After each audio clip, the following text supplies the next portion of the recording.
We're joined on the phone by Sean Peck, the Hell Destroyer. He's one of the singers from the Three Tremors. They've got a new album out. It's called Guardians of the Void, and they'll be playing at the Caboose in Minneapolis on November 23rd. Sean, how's it going today? How are you? I'm doing well. How you doing today? I'm supposed to call in Three Tremors, just in case you're drawing a blank. Nope, I wouldn't blame you. I've been waiting for you. It's good to be on the phone with you. Thank you so much for joining me. Right on. Well, I just had a few questions for you. I won't keep you too long. Well, I mean, I love talking about myself, so, don't be shy. All right, sounds good. Well, I know the Three Tremors are back with a new album, Guardians of the Void. Can you tell the listeners a bit about the new album? The new album, I mean, some of the critics are calling it a more mature album. I don't know if that's good to mix the terms heavy metal and mature together. That kind of worries me a little bit, but everybody really seems to be enjoying the songs. And the first album, I think we put a nuclear warhead in people's ears, and some people were not quite ready for the serious level of fireworks that were involved. So this album has some more, mid-tempo and songs that are a little bit easier to grasp right away. And the two singles that we've released so far, Crucifier and Bonebreaker, which don't sound really like mellow songs, but anyways, they have been received great by the fans, and people are saying, this is a real good record as far as the critics. The mass public has only heard the two singles, but so far so good, man. We're really excited. Awesome. Yeah, I know you guys had your debut, of course, and now with the sophomore album, that's kind of a make or break album for a lot of bands. But as you mentioned, you guys have nailed it, and the critics are happy. How was the writing process for you? With the second album? Well, I mean, a lot of people were under the strategy, a lot of musicians like, hey, we've got this album done, we're not going to release it until we can go tour. And then people quickly realized that model wasn't going to work, because you might be sitting on an album for 5 years or something. So we went, right when everything shut down, and we went straight to work on, we're all in a bunch of different bands, and so we all kind of put the Three Tremors album at the front of the workload list. And we all, settled in and just started writing and recording. And Harry and Tim, the other two singers, we'd send them a song, and a few days later, we had their track. So it went, fast and furious. And this was the first, album that we got done out of all the different, like I said, everyone's other bands that we've been messing around with. And the production, also Dave Garcia, the guitar player, he produced the albums. I mean, this is definitely his masterpiece. I mean, the drums sound like a fleet of attack helicopters flying over your house, man. It sounds great, too. But the main thing is, no matter what, no matter what kind of music genre it is or whatever, you have to have good songs, or like the performances don't even matter. And we're really, really song-oriented, with hooks and, rocking grooves and stuff, and, and capturing the essence of what heavy metal is. And so a lot of people say it reminds them, back when they were in high school, and, they get that same emotion out of it. And those kind of comments are just, I love hearing that stuff. Awesome. Yeah, I'm amazed that you guys are able to make all your schedules mesh and make this happen. As you mentioned, other projects, there's got to be at least a half a dozen other bands between the three of you that you guys are currently involved with as well. Yeah, I've got, the backing band for the Three Tremors is Cage. We've been around since 1992. So that's kind of easy, because everyone in Cage, is still hard at work doing the Three Tremors album. So it's not like half the guys are sitting there doing nothing. So we have a new Cage album coming out next year, which we're really excited about. I've got Death Dealer, which has got, Ross LaBrosse from Manowar in it. And we wrote like 3 albums during the lockdown. It was incredible how much material we have for that band. And then, Tim's, he probably was even more prolific than me. I think I did like 80 songs in the last, 18 months. And I think Ripper probably has topped that, because he was, recording stuff for everybody under the sun. So he's got all kinds of stuff coming out. And then Harry, was working on a new Satan's Host album. So yeah, there's a ton of metal, but we stayed busy. Like there was none of us just sat and watched television all day with the downtime. And we spent a lot of time in the studio when all this was transpiring. So it's good. If you're a metal fan, that's a good thing. Definitely. And again, the new Three Tremors album, Guardians of the Void, is out. And you got the new video for Bonebreaker. That's got a kind of a cool comic book story panel animation kind of thing going on. I really dug that. Yeah, that one. So we had a huge music video planned, and like we were scheduling the actors and the scene location. I mean, we did all this work because we were going to it was going to be kind of a Charlie's Angels thing with these three girls going around beating the crap out of people and driving speedboats and, muscle cars and stuff. I'm really kind of bummed we didn't do the video because I was really excited. And then, I was going to be like the Bosley character, I'm dating myself from the Charlie's Angels, and we were going to be talking to the guy. So we had a big plan, and just when this tour opportunity came up, we went kind of into tour high gear with the tour, and then this is on our own label, Steel Cartel, which requires a lot of work to do all the stuff that a label would normally do for you.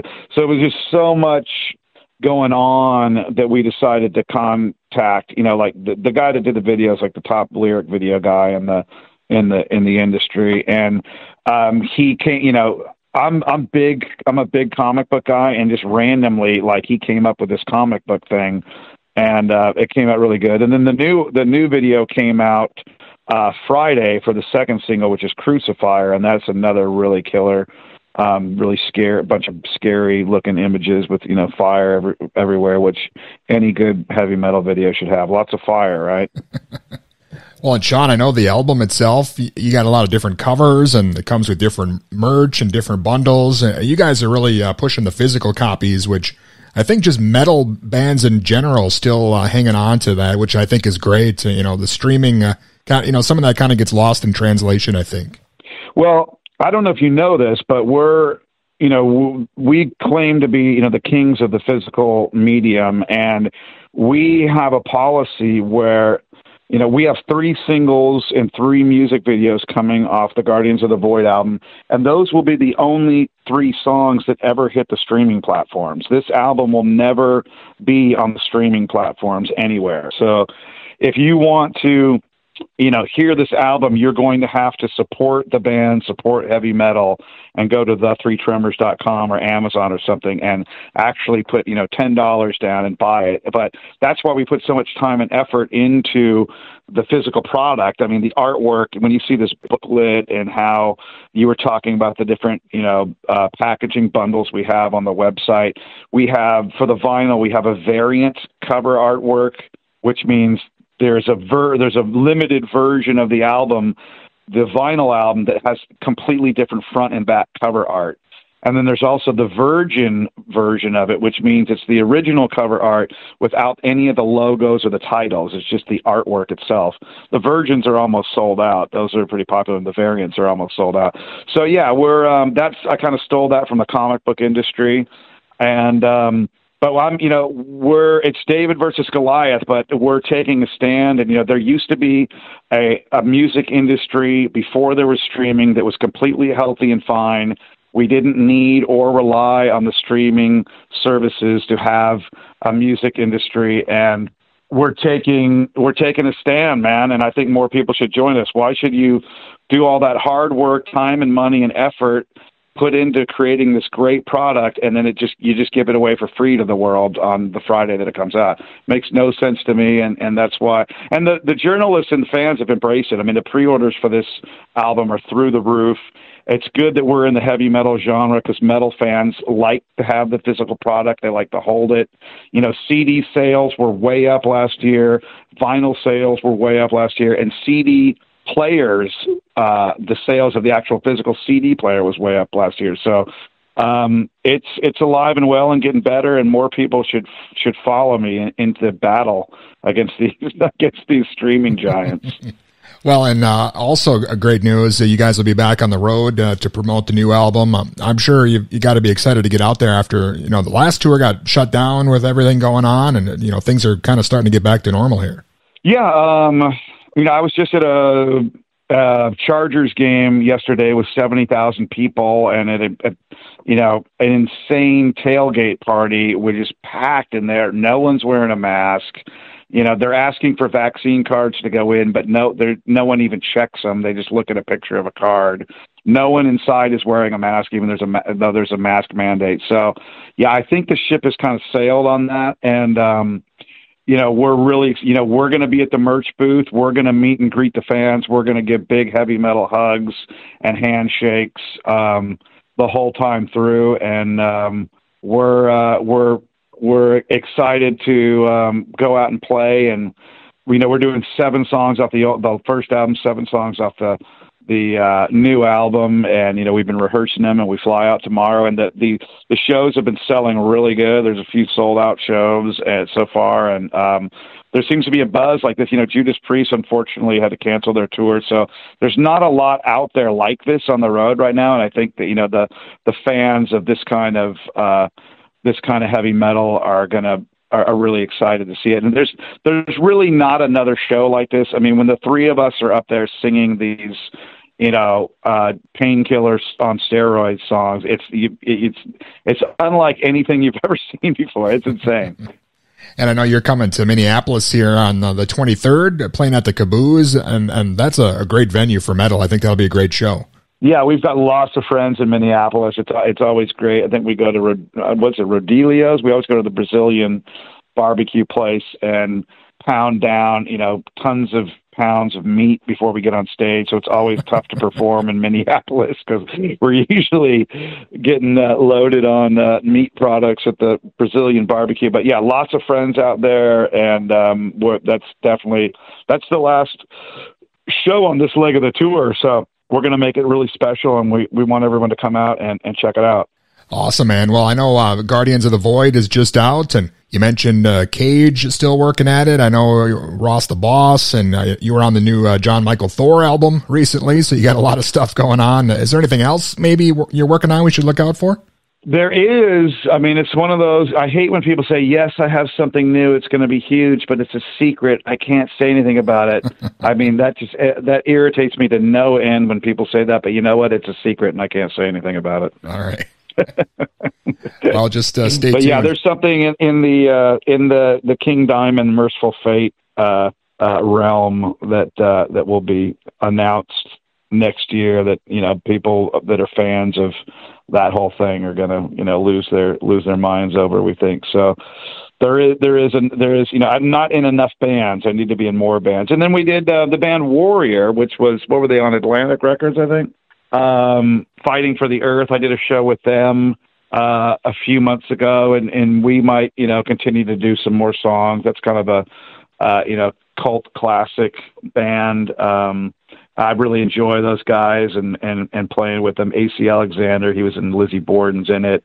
Joe Floyd, the originator from it. Dave Dusay from Rhino Buckets, the drummer. So that's we might do some more shows, because maybe we'll do an EP or something. So there's that too.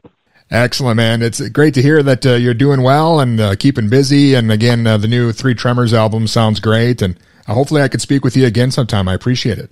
Yeah, man, good times. Thanks for the questions. And, I don't know if you're coming to the show, but hopefully we can see you out there and hang and drink a beer or something in the cold Minnesota north. All right. Sounds good. Thanks a lot, Sean.